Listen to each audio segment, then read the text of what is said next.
Hello दोस्तों, इस video में हम इंजीनियरिंग पाठ्यक्रमों में प्रवेश की योग्यता में हुए बदलावों के बारे में जानेंगे। चलिए शुरू करते हैं।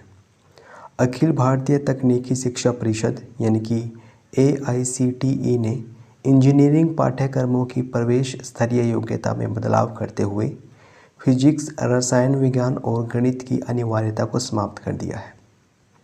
अब छात्रों को स्नातक स्तर पर इंजीनियरिंग पाठ्यक्रमों में प्रवेश पाने के लिए स्कूल में अनिवार्य रूप से इन विषयों का अध्ययन नहीं करना पड़ेगा, यानी कि फिजिक्स, रसायन विज्ञान और गणित का अध्ययन करना ज़रूरी नहीं होगा।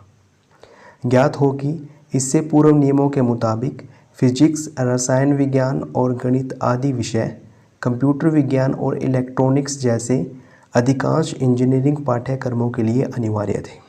ज़रूरी थे ये पढ़ने पहले, लेकिन अब ज़रूरी नहीं है, अनिवार्य नहीं है।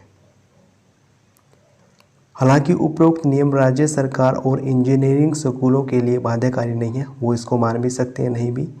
नए मानदंडों के तहत एक उम्मीदवार से कुल 14 विषयों की सूची में से किसी भी 3 विषयों में कम से कम 45% स्कोर करने की उम्मीद की गई है।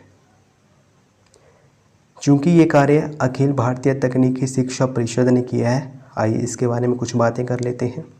इसको इंग्लिश में all India council for technical education यानी कि AICTE कहा जाता है। इसकी स्थापना नवंबर 1945 में राष्ट्रीय स्तर के शीर्ष सलाहकार निकाय के रूप में की गई थी। इसका उद्देश्य तकनीकी शिक्षा के लिए उपलब्ध सुविधाओं पर सर्वेक्षण करना और देश में विकास को बढ़ावा देना है। अब आइए इससे संबंधित प्रश्न पर विचार कर लेते हैं। प्रश्न है, निम्नलिखित कथनों पर विचार कीजिए।